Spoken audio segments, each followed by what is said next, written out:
नाज़रीन आदाब, मैं नाइश हसन। पेश है आज की कुछ अहम खबरें। सबसे पहले हेडलाइंस। आईआईटी बीएचयू गैंगरेप आरोपियों को मिली जमानत, उठने लगे सवाल। असम की विधानसभा में जुमे की नमाज के लिए अब नहीं मिलेगा ब्रेक। लंबी खोज के बाद उत्तर प्रदेश को मिला शिक्षा सेवा चयन आयोग का अध्यक्ष। कर्मचारियों की पहली पसंद ओल्ड पेंशन स्कीम।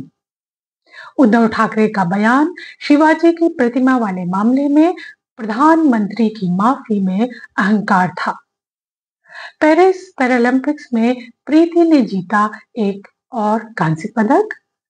2024 का डॉक्टर राही मासूम रजा साहित्य सम्मान मिला कुमार प्रशांत को। जीडीपी ग्रोथ रेट 15 महीनों में अपने सबसे निचले स्तर पर आ गई है। अब हम खबरों के देंगे थोड़ी तफसील।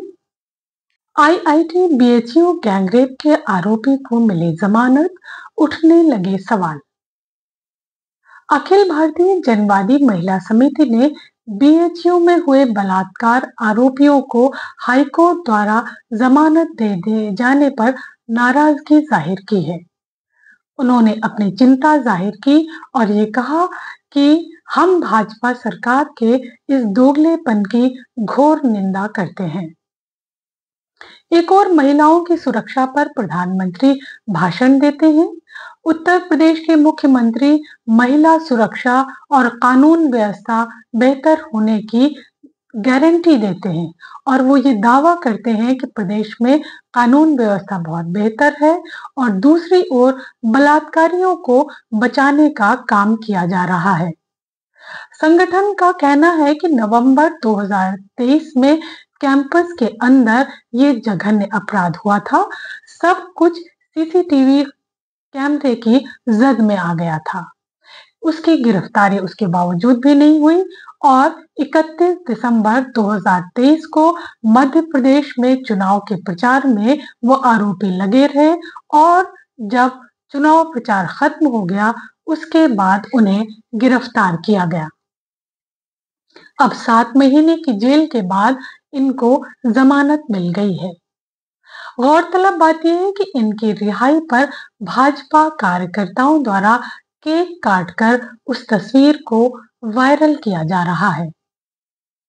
ऐसा करने पर समाज में एक गलत संदेश तो जाता ही है और अपराधियों का हौसला और बुलंद होता है। सपा मुखिया अखिलेश यादव और कांग्रेस के प्रदेश अध्यक्ष अजय राय ने गैंग रेप के आरोपितों को जमानत दिए जाने की कड़ी निंदा की है। उनका कहना है कि ये सब कुछ सरकार के इशारे पर किया जा रहा है। असम की विधानसभा में जुमे की नमाज के लिए अब नहीं मिलेगा ब्रेक। असम की विधानसभा में मुस्लिम विधायकों को जुमे की नमाज पढ़ने के लिए 2 घंटे का ब्रेक मिलता था, लेकिन अब वो ब्रेक उन्हें नहीं मिला करेगा। असम सूबे के सदर हेमंता बिस्वा शर्मा ने 1937 से चले आ रहे इस फैसले को रोक दिया है। उन्होंने ये जब फैसला लिया कि अब उन्हें ब्रेक नहीं मिलेगा, उसके बाद उन्होंने सभी विधायकों का आभार भी जताया। लंबी खोज के बाद यूपी को मिला शिक्षा सेवा चयन आयोग का अध्यक्ष। शिक्षा सेवा चयन आयोग के अध्यक्ष की तलाश पिछले 5 सालों से जारी थी। काफी तलाश के बाद आखिर गोरखपुर विश्वविद्यालय के समाजशास्त्र विभाग की प्रोफेसर डॉक्टर कीर्ति पांडे को ये जिम्मेदारी सौंप दी गई है। एक काबिल अध्यक्ष न मिलने के कारण भर्तियां रोक दी गई थी। अभ्यर्थियों की उम्र निकल रही है। 2 साल से तो परीक्षा ही नहीं कराई गई है। 14 लाख से ज्यादा पुराने अभ्यर्थी परीक्षा न कराए जाने से काफी परेशान, निराश और उदास है। आपको बता दें कि यूपी के मुख्तलिफ शिक्षा संस्थानों में भर्ती के लिए अलग-अलग आयोगों को अब खत्म कर एक आयोग बनाने की कवायद शुरू की गई थी और ये कवायद सन 2019 से चल रही थी। इस दौरान वो अभ्यर्थी जिनका परीक्षा की उम्र ही अब निकल चुकी है या उनका आखिरी अटेम्प्ट था, उनका करियर तो अब दांव पर लग ही गया है। जो बेरोजगारों की तादाद तो बढ़ाएगा ही और नौकरियों की भारी कमी के कारण ऐसे लोगों को दूसरी जगहों पर भी भटकने को मजबूर करेगा। कर्मचारियों की पहली पसंद है ओल्ड पेंशन स्कीम।